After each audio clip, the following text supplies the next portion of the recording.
ስለዚህ አሁንም ተልእኳችን የታሪካዊ ጠላቶቻችን የውጭ ባዕዳኖች ተላላኪ የሆኑትን ባንዳዎች በመደምሰስ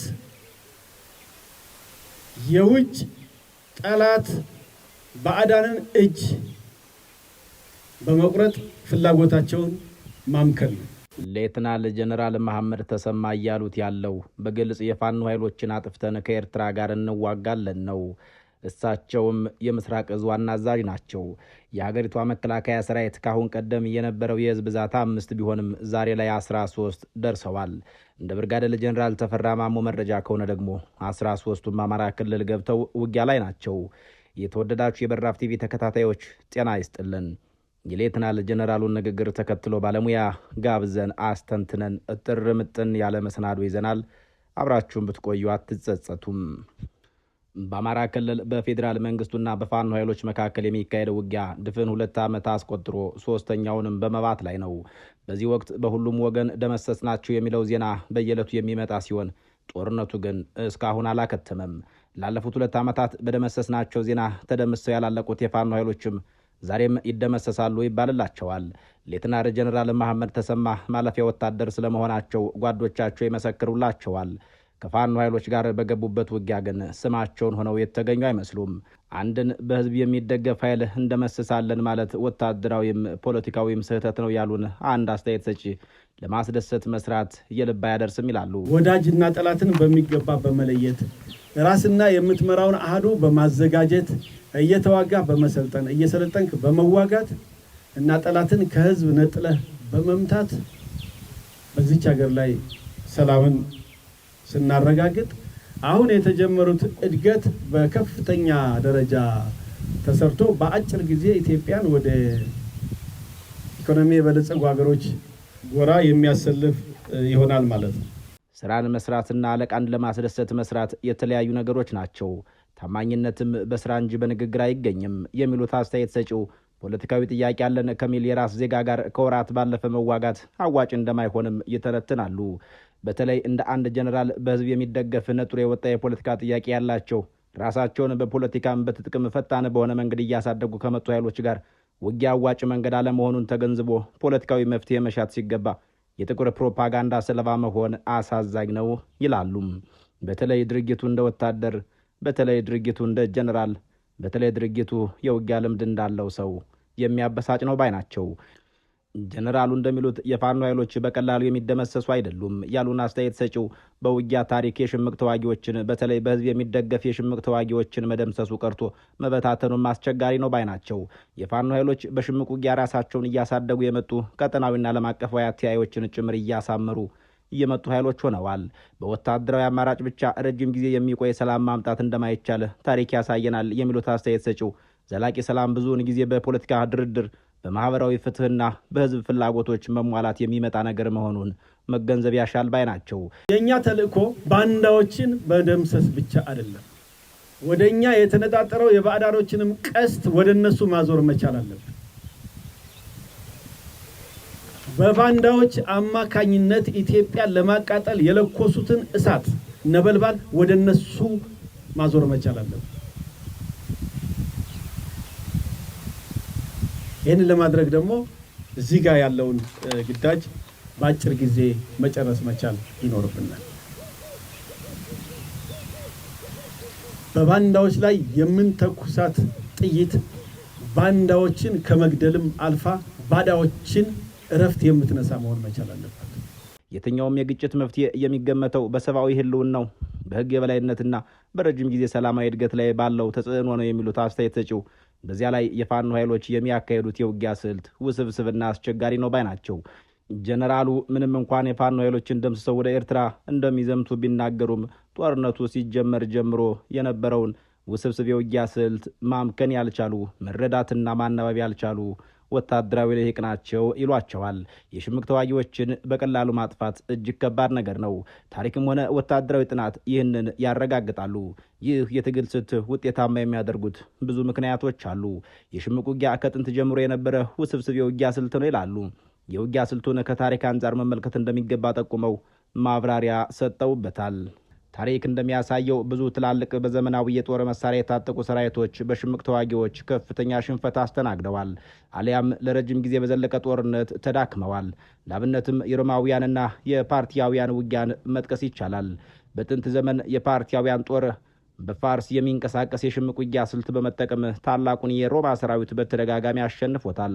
በ19ኛው መቶ ክፍለ ዘመን የስፔን ተዋጊዎች በፈረንሳይ ንጉሠ ነገሥት ናፖሊዮን ኃይሎች ላይ የሽምቅ ውጊያ ከፍተውባቸው ነበር። ይህ ትንሽ ጦርነት የፈረንሳይን ጦር በእጅጉ አዳክሞታል። በ20ኛው መቶ ክፍለ ዘመን የአሜሪካ ጦር በሰሜን ቪየትናም ጦርና በቬት ኮንግ ሽምቅ ተዋጊዎች ላይ ያደረገው ውጊያም ትልቅ ማሳያ ነው። የአሜሪካ የጦር ኃይል እጅግ የላቀ ቢሆንም የሽምቅ ተዋጊዎቹ መደበኛ ያልሆነ ስልት እንደ ዋሻና የደን መሸሸጊያዎችን መጠቀም አሜሪካ ለቃ እንድትወጣ አስገድዷታል። በቅርብ ጊዜም በሶቪየት ህብረትና በኋላም በአሜሪካ የሚመራው ጥምር ጦር በአፍጋኒስታን ከታሊባንና ከሌሎች የሽምቅ ቡድኖች ጋር ያደረጉት ጦርነት ለብዙ አስርተ ዓመታት የዘለቀና ለቀው ከመውጣት ያለፈ መፍትሄ ያላስገኘ ጦርነት ነበር። የፋኖ ኃይሎች የሚከተሉትን የውጊያ ስልት ከወታደራዊ ሳይንስ አንጻር የተመለከትነው እንደሆነ ደግሞ የወታደራዊ ስትራቴጂስቶች የሽምቅ ውጊያን የሚተነትኑት በሚከተሉት ምክንያቶች የተነሳ ሽምቅ ተዋጊዎችን ማጥፋት ከባድ እንደሆነ ነው። በማንኛውም የአገሪቱ ቦታ ላይ ተሰማርቶ ያለውን ቅጥረኛ ባንዳ በመደምሰስ ኢትዮጵያን ለማፍረስ የተዘረጉ የባዕዳን እጆችን ለመቁረጥም ጭምር። አንደኛውና ቀዳሚው የመሬት አቀማመጥ እውቀት ወይም ኖሌጅ ኦፍ ዘ ትሬን የሚሰኘው ሲሆን የሽምቅ ተዋጊዎች በሚንቀሳቀሱበት አካባቢ ስለ ጫካ፣ ተራራ፣ በረሃ ወይም ከተማ ጥሩ እውቀት ያላቸው ናቸው። ይህንን እውቀታቸውን ተጠቅመው ድንገተኛ ጥቃት ለመሰንዘርና ለመሰወር ቀላል ይሆንላቸዋል። ሌላው የህዝብ ድጋፍ ያላቸው መሆናቸው ነው። የሽምቅ ውጊያ የሚሳካው ከአካባቢው ህዝብ በሚያገኙት ድጋፍ ነው። ህዝቡ ምግብ፣ መጠለያ፣ መረጃና አዲስ ተዋጊዎችን እያቀርብላቸዋል። ሰራዊቱ ህዝቡን ከሽምቅ ተዋጊዎች መለየት እስካልቻለ ድረስ ውጊያው ይቀጥላል ማለት ነው። በተመሳሳይ መልኩ ተለዋዋጭነት ወይም ፍሌክሲቢሊቲና አለመታወቅ ወይም ኢሉሲቭነስ የሽምቅ ተዋጊዎችን ለማጥፋት አስቸጋሪ ያደርጉታል። ሽምቅ ተዋጊዎች የደንብ ልብስ አይለብሱም፣ ትልቅ የጦር ሰፈርም የላቸውም። ከጥቃት በኋላ ወደ ሲቪል ህይወት ተቀላቅለው መደበቅ ይችላሉ። ይህ ለባላጋራ ኃይል ኢላማ ለመሆን እጅግ ከባድ ያደርጋቸዋል። ሌላውና ትልቁ ነጥብ ደግሞ ስነ ልቦናዊ ጦርነት ወይም ሳይኮሎጂካል ወርፌር ናቸው። የሽምቅ ተዋጊዎች ግብ ጠላትን ማሸነፍ ብቻ ሳይሆን ማድከምና ወኔውን መግደል ጭምር ነው። ትናንሽና ተደጋጋሚ ጥቃቶች በጠላት ሰራዊቶች ላይ ፍርሃትና ጥርጣሬ ይፈጥራሉ። የሽምቅ ተዋጊዎች የሚያስፈልጋቸው የጦር መሳሪያና ስንቅ ከመደበኛ ሰራዊት እጅግ ያነሰ ነው። ይህ ውድ ያልሆነ የትግል ስልት ውድ በሆነው የመንግስት ሰራዊት ላይ ለረጅም ጊዜ ጫና መፍጠር ያስችላቸዋል። ባጭሩ የሽምቅ ውጊያ ጥንካሬው መደበኛነት የጎደለው መሆኑና በህዝብና በመሬት አቀማመጥ ላይ መመስረቱ ነው። አስተያየት ሰጪው ከዚህ ታሪካዊና ሳይንሳዊ ምክንያቶች የተነሳ ምንም እንኳን ጀነራል መኮንኑን እንደመስሳቸዋለን ቢሉም መደምሰስ ቀላል አይሆንላቸውም ይላሉ። አክለውም የአንድ መንግስት ጀነራል የሽምቅ ተዋጊዎችን እደመስሳለሁ ካለ ታሪክና የወታደራዊ ሳይንስ ጥናቶች እንደሚያሳዩት ውጤታማ ለመሆን ከወታደራዊ እርምጃ ባለፈ ሁሉን አቀፍ ወይም ኮምፕሬሄንሲቭ የምህረት አዋጅ በማውጣት ወደ ማህበረሰቡ እንዲቀላቀሉ ማድረግ ይኖርበታል ይላሉ። የግጭቱን መንስኤ ማስወገድ ሌላው ነጥብ ነው። የሽምቅ ተዋጊዎች እንዲነሱ ያደረጉትን ዋና ዋና ችግሮች፣ ታሪካዊ ቅሬታዎች፣ ኢኮኖሚያዊ እኩልነት የጎደለው አከፋፈል ወዘተ ወይም የሽምቅ ተዋጊዎች አለን የሚሉትን ፖለቲካዊ ጥያቄ በጠቅላላ በመፍታት ለትግላቸው የነበረውን ህጋዊ መሰረት ማሳጣት ያስፈልጋል። በአጠቃላይ አንድ ጀነራል ሽምቅ ተዋጊዎችን ለመደምሰስ ከፈለገ ጦርነቱን እንደ ወታደራዊ ችግር ብቻ ሳይሆን እንደ ፖለቲካዊም ኢኮኖሚያዊና ማህበራዊ ችግርን መመልከትና ሁሉንም ያካተተ የተቀናጀ ዘመቻ ማካሄድ አለበት ይላሉ። ታሪክ የሚያስተምረው ትልቁ ትምህርትም ይህንኑ ነው በማለት የሽምቅ ውጊያንና ተዋጊን ለመበታተን እንደ መንግስት አንደኛ የህዝቡን ልብና አእምሮ ማሸነፍ ያስፈልጋል ባይ ናቸው። ይህ የሽምቅ ውጊያን ለመደምሰስ ትልቁ ቁልፍ ስልት ሲሆን የደህንነት ዋስትና መስጠት ደግሞ ሌላው ነጥብ ነው። ለመጀመሪያ ጊዜ ህዝቡን ከሽምቅ ተዋጊዎች ጥቃት መጠበቅም ያስፈልጋል። መንግስት ጥበቃ ማድረግ እንደሚችል ሲያሳይ የህዝቡ ወደ ሽምቅ ተዋጊዎች የማዘን ዝንባሌ ይቀንሳል። መሰረታዊ አገልግሎቶችን ስራ ማስጀመርና የተረጋጋ አካባቢ መፍጠርም ይገባል። ያ ሳይሆን እንደመሳቸዋለን ማለት ወታደራዊ ተቀባይነትን ወታደራዊ ማዕረግንና ፖለቲካዊ ተቀባይነትን የሚያሳጣ ተራ ወሬ እንጂ አንዳች ጠብ የሚያደርገው ድል የለም ይላሉ። መንግስት ትምህርት ቤቶች፣ ሆስፒታሎች፣ የመንገድና የግብርና ልማቶችን በማቅረብ ህዝቡ ከመንግስት ጎን እንዲቆም ማበረታታትም ይኖርበታል። ሙስናን፣ አድሎን ማስወገድም ወሳኝ ነጥብ ነው። የሽምቅ ተዋጊዎችን ለመነሳት አንዱ ምክንያት የመልካም አስተዳደር እጦት ስለሆነ መንግስት ፍትህና እኩልነትን ማረጋገጥም ይኖርበታል። ሌላው ጀነራሉ እንደሚሉት የሽምቅ ተዋጊዎችን ለመበታተን ወይም ለመደምሰስ የመረጃ የበላይነትን መውሰድ ግድ ይላል።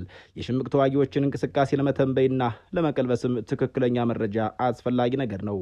በኢትዮጵያ በተለይም በአማራ ክልል የሚካሄደው ግጭት ግን የመረጃ ክፍተት እንዳለበት የሚያመላክቱ ነገሮች እየወጡ ናቸው ይላሉ። መከላከያ ሰራዊትና የዛችን ተልዕኮ ህገ መንግስታዊ ስርዓቱ እና የሀገርን ሉዓላዊነት በኃይል ተዳፍሮ የሚመጣን ኃይል በመመከት በመደምሰስ የአገርን ሉዓላዊነት ማስከበር ነው።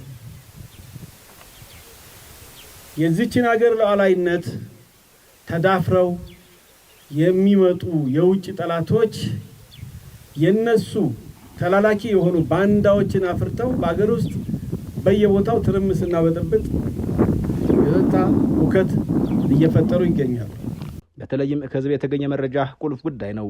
የመረጃ መረብን በመዘርጋት አካባቢው ህዝብ መረጃ መሰብሰብ ያስፈልጋል። የባለሙያው እንደሚሉት የአካባቢው ማህበረሰብ መረጃ የሚሰጠው ለመከላከያ ሰራዊቱና ለፌዴራል መንግስቱ የጸጥታ ኃይል ሳይሆን ለፋኖ ኃይሎች ወይም ለሽምቅ ተዋጊዎች እንደሆነ ምንም ጥርጥር የለውም ይላሉ። ህዝቡ ከመንግስት ጎን ሲቆም መረጃ መስጠት ይጀምራል። ቀጥሎ ልዩ ኦፕሬሽኖች ማድረግና በተለይ ፈጣንና ድንገተኛ ጥቃቶችን ለማድረስ የሽምቅ ተዋጊዎችን መሪዎችን የሰንሰለቶችን ለመበታተን ወይም ዲስርፒዩት ልዩ ኃይሎችን መጠቀም ጥሩ ስልት ነው ይላሉ። የሽምቅ ተዋጊዎችን የአቅርቦት ሰንሰለት ማቋረጥ ማለትም የሽምቅ ተዋጊዎች ጥንካሬያቸው ከአካባቢው ህዝብ ወይም ከውጭ በሚያገኙት ስንቅና ትጥቅ ሊሆን ስለሚችል እኒህ ምንጮችን ማቋረጥ ያስፈልጋል። የአቅርቦት መስመሮችን መዘርጋት፣ ይህ ሲባል የጦር መሳሪያ ምግብና ገንዘብን የሚያገኙባቸውን መንገዶች እንደ ድንበር አካባቢዎች ወይም ደን የተሸፈኑ መንገዶችን መቆጣጠር ያስፈልጋል። ባለሙያው ይህን ቢሉም የፋኖ ኃይሎች ግን የወደብ ከተሞችን የወደብ መንገዶችን በተለያዩ ጊዜያት እየተቆጣጠሩ እየገቡ ሲወጡባቸው መመልከትም እየተለመደ ነገር ነው። የህዝብ ቁጥርና የህዝብ እንቅስቃሴ በመቆጣጠር ለምሳሌም የመታወቂያ ስርዓት በመጠቀም ተዋጊዎች በህዝብ መካከል ተደብቀው ስንቅ እንዳያገኙ በማድረግ እንዲበተኑ ማድረግ ይቻላል ይላሉ። ሌላው ነጥብ በወታደራዊ ስልቶችን ማላመድ ማለትም መደበኛ ጦር የሽምቅ ተዋጊዎችን ለመዋጋት የራሱን ስልት መቀየር አለበት ይላሉ። ትናንሽና ተንቀሳቃሽ ኃይሎችን መጠቀም በትላልቅ ሰራዊቶች ከመንቀሳቀስ ይልቅ እንደ ሽምቅ ተዋጊዎች አይነት ትናንሽ ተንቀሳቃሽና በደንብ የሰለጠኑ አድብቶ አጥቂ ኃይሎችን መጠቀም ያስፈልጋል ይላሉ ባለሙያዎቹ። የኢትዮጵያ መንግስት ግን አሉኝ የሚላቸውን 13ቱንም እዞች አማራ ክልል አስገብቶ እያርመሰመሰብን ነው ሲሉ ተደምጠዋል። ብርጋዴር ጀነራል ተፈራ ማሞ አጽዳና ያዝ የሚለው ስልት ሌላው ነው። አጽዳና ያዝ የሚለው ስልት በእንግሊዘኛው ክሊር ኤንድ ሆልድ የሚለው ሲሆን ይህን ስልት መጠቀም አንድን አካባቢ ከሽምቅ ተዋጊዎች ካጸዱ በኋላ ሰራዊቱ አካባቢውን ለቆ መውጣት የለበትም እንደማለት ነው። በዚሁ አካባቢ ጸንቶ መቆየት የደህንነት ማረጋገጥም እንዳለበት ይጠቁማል። የመጨረሻው ስልት የፖለቲካ መፍትሄና ምህረት ማድረግ ነው።